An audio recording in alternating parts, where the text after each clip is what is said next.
Maya was broken. Her husband left her 3 months ago for someone younger. She'd spent her 20s building a marriage. He spent his rebuilding his Instagram following. She threw herself into work at the advertising firm to escape the empty apartment. That's where her boss Daniel found her.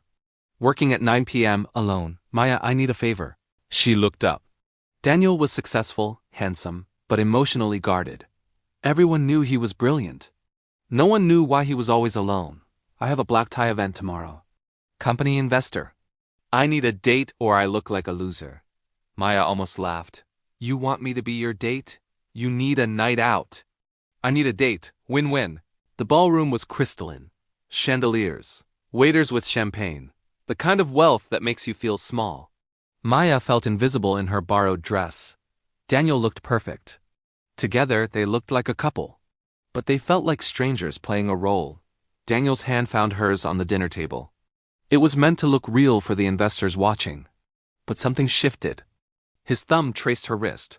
Slowly, like he was testing whether it was real. She looked at him. Really looked at him. And she saw it. He was broken too. Not the same way. Not from love lost. From love never found. He'd built an empire with his hands but left his heart empty.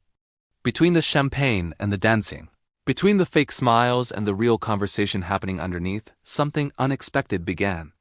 A conversation that went deeper than dating protocol. Why are you really broken? He asked, pulling her close on the dance floor. Why do you really need a fake date? She countered. And they told each other the truth. Not the LinkedIn version, not the office version, the real version. Monday morning, everything changed. Daniel didn't look at her the same. Because now he knew her. Really knew her. And she knew him. The fake date had become something real. But reality brought complications. We can't, Daniel said in his office, door closed. You work for me. The board would never... So what? We pretend the weekend didn't happen? Maya, you deserve someone who isn't your boss. Someone who isn't going to make you choose between your job and your heart. She felt the wound opening again. Another man walking away. Another heart breaking. You're right, she said quietly. I can't do this. She started updating her resume that night. Daniel watched her leave early every day. Saw her interviewing for other jobs. He realized too late what he'd done. He'd found someone who understood him. Someone broken in complementary ways. Someone who could build something real with him. And he'd destroyed it by choosing fear. So he did something risky. He called a meeting with the board. With the company. And he announced that he was stepping down as CEO. Maya heard the news from her coworkers. Didn't understand what it meant until he walked to her desk. I quit, he said simply. Why? Because you were right. You deserve someone who isn't your boss, and I deserve to take the risk of losing you. If it means having a chance at keeping you. He extended his hand, not in a professional gesture. In a gesture of vulnerability. Start over with me? 6 months later, Maya and Daniel sat in a coffee shop. Not fancy.